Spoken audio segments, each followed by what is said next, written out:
नमस्कार दोस्तों, आज हम लोग चर्चा करेंगे एचडीएफसी शेयर के लेटेस्ट न्यूज के बारे में। और दोस्तों, जैसा कि एचडीएफसी बैंक का शेयर आपने देखा होगा बहुत चर्चा में रहा था, तो एचडीएफसी बैंक के अब रिजल्ट आने के बाद क्या टारगेट हो सकते हैं, एचडीएफसी का फ्यूचर टारगेट क्या होंगे, एचडीएफसी को अगर किसी को लॉन्ग टर्म में रखना है तो क्या टारगेट होंगे, तो डिफरेंट पर्सपेक्टिव से कंपैरिजन करके हम लोग एनालिसिस कर रहे हैं। तो जिसके माध्यम से आपको पता चलेगा दोस्तों कि एचडीएफसी का शेयर फ्यूचर में क्या प्रिडिक्शन रहेगी। दोस्तों, हमारे वीडियो को पूरा देखिएगा, तब आपको डिटेल्ड डेप्थ में एनालिसिस करके पता चलेगी एचडीएफसी बैंक के बारे में और दोस्तों इसके फ्यूचर में। और दोस्तों, हमारे टेलीग्राम चैनल से भी जरूर जुड़िए, जो कि डिस्क्रिप्शन में दिया हुआ है उसका लिंक, तो वहां से जरूर जुड़िए। तो चलिए दोस्तों, चलते हैं एचडीएफसी बैंक के शेयर की लेटेस्ट न्यूज के बारे में पता करते क्या है। एचडीएफसी बैंक के शेयर की लेटेस्ट न्यूज ये है दोस्तों कि जियोजीत बुलिस हैं एचडीएफसी पे, और उन्होंने अपनी रिसर्च रिपोर्ट में, आज की ही रिपोर्ट है, और उन्होंने बोला है कि bank recommended A stock purchase rating with target price of 1420, 1420 के टारगेट दिए हैं जियोजीत ने, और उनकी रिसर्च रिपोर्ट में 1420 के टारगेट निकल के आ रहे हैं, जो कि करंट प्राइस से लगभग 15 से 20% का अपसाइड मूवमेंट है।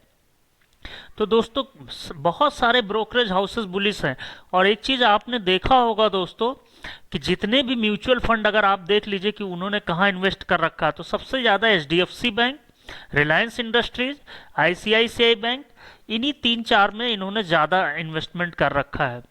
तो उसका रीजन ये है कि सभी लोग बुलिश हैं, तो सबका पैसा इसमें लगा हुआ है, तो डेफिनेटली ये शेयर ऊपर जाना ही जाना। हाँ, करेक्शंस अप डाउन मार्केट के साथ हो सकते हैं, क्योंकि मार्केट ऊपर जा चुका है काफी, लेकिन फिर भी इस शेयर में बुलिश।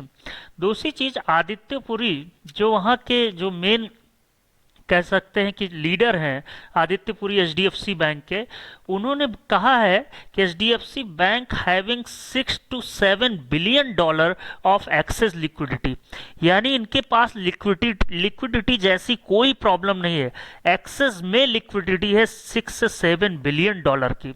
तो आप समझ सकते हैं कि ये बैंक क्या कर सकता है, कितने लेवल्स क्या कर सकता है। अभी दोस्तों, इनका जो मार्केट है वो अर्बन में है, जिस दिन ये रूरल में कदम रखेंगे, अभी रूरल एरियाज में इनके बैंक उतने नहीं है, लेकिन जिस दिन ये एचडीएफसी बैंक का रूरल का पर्सपेक्टिव नजर आएगा, डेफिनेटली इसमें और ग्रोथ के एस्पेक्ट्स बनेगा। अभी बैंकिंग का फ्यूचर बहुत है, खास करके प्राइवेट बैंक का रूरल एरियाज में। अर्बन एरियाज में तो काफी अच्छा कर रहे हैं, लेकिन रूरल एरियाज में और बड़े। तो आप साल दर साल इनकी रिपोर्ट देखेंगे, बढ़ती ही जाएगी।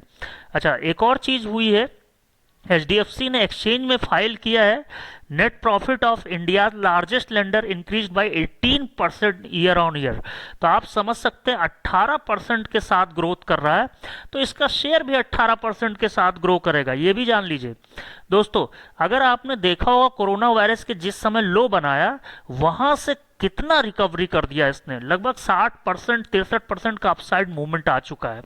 लेकिन अभी भी दोस्तों 1320 का जो लेवल था, जो कोरोना वायरस के पहले का लेवल था एचडीएफसी बैंक का, वहां अभी नहीं पहुंचा है, तो डेफिनेटली उसको तो क्रॉस करेगा ही करेगा।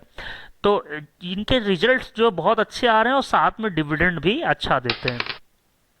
एचडीएफसी बैंक का अगर हम Q2 का रिजल्ट एनालिसिस करें, तो आप यहां पे देखिए सितंबर की नेट सेल्स टर्नओवर 29,976 करोड़ की हुई है, जो कि अगर हम देखें तो जून से थोड़ा सा कम है, लेकिन बाकी अगर आप क्वार्टर ऑन क्वार्टर पे देखें तो सबसे ज्यादा हुई है। अगर पिछले साल से भी कंपैरिजन करेंगे तो काफी ज्यादा इंक्रीज हुई है सेल्स की। दूसरी चीज, अदर इनकम भी इनकी बढ़ी है।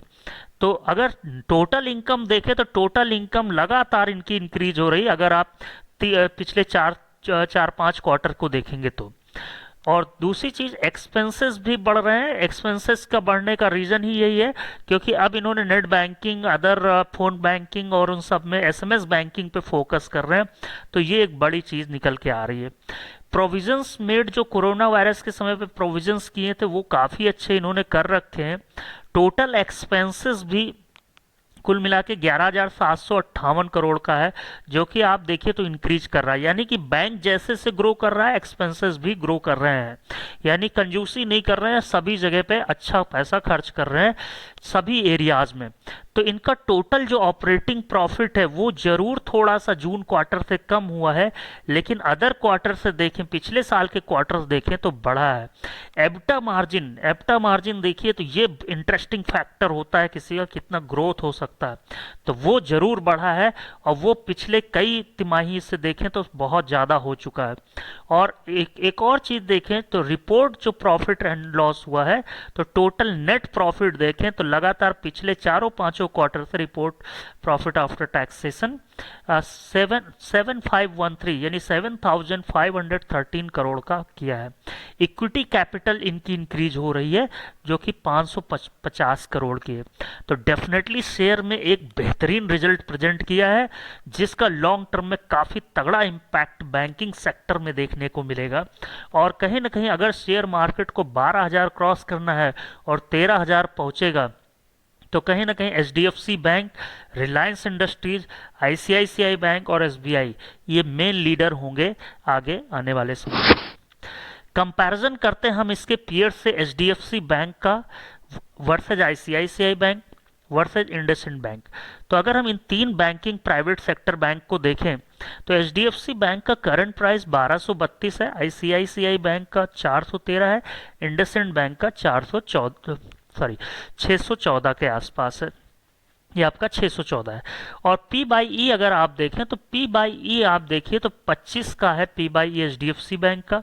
पूरे इंडस्ट्री का, बैंकिंग इंडस्ट्री का ध्यान रखिए दोस्तों कि पी बाई ई 26 का है। तो प्राइस टू अर्निंग रेशियो जो है वो एचडीएफसी कम है as per the banking industry comparison करें तो डेफिनेटली यहाँ से तो अभी बहुत ग्रोथ बनते हैं। आईसीआईसीआई बैंक का ऊपर चल रहा है, यानी कि अगर हम कंपैरिजन करें कि प्राइस टू अर्निंग में तो आईसीआईसीआई बैंक का थोड़ा बेहतर है। तो जिसका प्राइस टू अर्निंग बेहतर होता है वो डेफिनेटली वो शेयर और ऊपर जाने की कोशिश करता है। तो एचडीएफसी बैंक अभी और चांसेस हैं। 52 वीक का लो जो था से 738 का था और 1305 का 52 वीक का हाई था जो कोरोना के पहले था, उसको ये जिस दिन ब्रीच करेगा दोस्तों यहाँ से 1400 से 1500 के भी टारगेट देखने को मिलेंगे। डिलीवरी परसेंटेज देखिए बेहतरीन, रिस्क रेशियो भी बेहतरीन, सबसे कम रिस्क की शेयर, सबसे ज्यादा डिलीवरी वाला शेयर। डेफिनेटली आप अगर इन तीनों शेयरों में कहेंगे तो एचडीएफसी बैंक फर्स्ट चॉइस होगी इन्वेस्टर्स की। दूसरी चीज, एचडीएफसी बैंक की स्टॉक एनालिसिस करते हैं 1 मंथ व्यू में। 1 मंथ व्यू मैंने बॉलिंगर बैंड सजेस्ट लिया हुआ है, एमएसीडी का चार्ट लिया हुआ है, आरएसआई, वॉल्यूम चार्ट, इन चार के कॉम्बिनेशन से हम आपको दिखाने की कोशिश करते हैं कि एचडीएफसी बैंक का क्या बॉटम लाइन, अगर कोई शॉर्ट टर्म के लिए 1 महीने के लिए रखा है तो क्या करे। तो 1230 का 32 का करंट प्राइस है, 1173 का लोअर बैंड दिखा रहा है और 1251 का अपर बैंड है।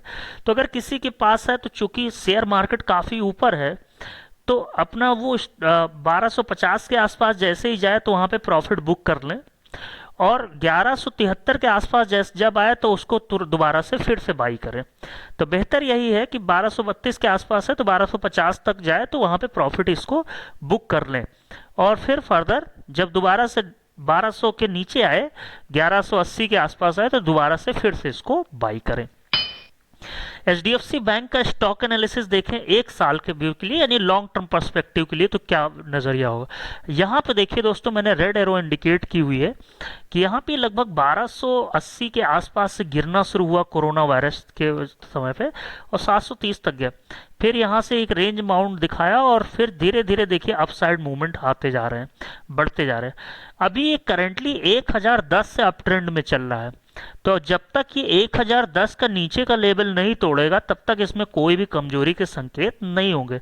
और वो तभी होगा दोस्तों जब आपका शेयर मार्केट 10,000 के करीब जाएगा, जो कि इम्पॉसिबल लगता है फिलहाल करंट सिनेरियो में।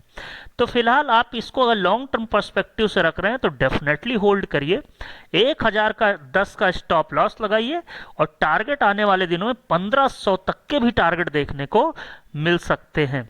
वॉल्यूम देखिए तो यहाँ पे जब गिरावट हुई थी तो काफी वॉल्यूम गिरावट हुई, तब से यहाँ से देखिए लगातार जब से अप ट्रेंड है वॉल्यूम बढ़ते चले जा रहे हैं। तो एक अच्छे संकेत है किसी भी अच्छे क्वालिटी के शेयर के लिए। अभी फिलहाल रिसेंट की अक्टूबर एक्सपायरी का क्या करना चाहिए? तो अक्टूबर एक्सपायरी का मुझे लगता है कि ये थोड़ा सा ओवर वैल्यूड अभी है अक्टूबर एक्सपायरी के लिए। वैसे तो बहुत ही अच्छी क्वालिटी का शेयर है, आपको लॉन्ग करके चलना चाहिए, लेकिन फिलहाल एक्सपायरी नज़दीक है। जैसा कि फ्लैक्चुएशन शेयर मार्केट में आ रहा है, डेली करेक्शंस आ रहे हैं, तो उस हिसाब से 1220 का पुट ऑप्शन लीजिए और करंटली 11 रुपए के आसपास आपको मिल रहा है, 12.5 रुपए के आसपास। तो आप इसको अगर 10 रुपए के आसपास ले लीजिए, 1220 का पुट ऑप्शन दोस्तों 10 रुपए के आसपास बाई करिए और टारगेट होंगे हमारे 20 रुपए तक के। ध्यान से सुनिए दोस्तों, 1220 रुपए का पुट ऑप्शन 10 रुपए पे बाई करना है, 20 रुपए तक के टारगेट होने हैं और स्टॉप लॉस बहुत ही छोटा है 8 रुपए का। अगर 8 रुपए को ब्रीच कर जाए तो फिर मत लीजिएगा। तो बहुत ही छोटा स्टॉप लॉस है, मुश्किल से 1000 रुपए का आप लॉस हो सकता है, लेकिन अगर अप साइड देखें तो आपका मनी डबल भी हो सकता है। तो 1220 का पुट ऑप्शन हम सजेस्ट करेंगे। एचडीएफसी बैंक का शेयर प्राइस टारगेट अगर हम देखें तो एक साल के लिए क्या होगा, करंट मार्केट प्राइस इसकी 1233 है, 1500 का हम टारगेट दे रहे हैं एक साल में, स्टॉप लॉस 1010 का होगा, रेटिंग हमारी बाई की रहेगी अगर लॉन्ग टर्म के लिए है। अगर शॉर्ट टर्म के लिए सोच रहे हैं एक आध मंथ के लिए तो 1250 पे आप प्रॉफिट बुक कर लीजिए।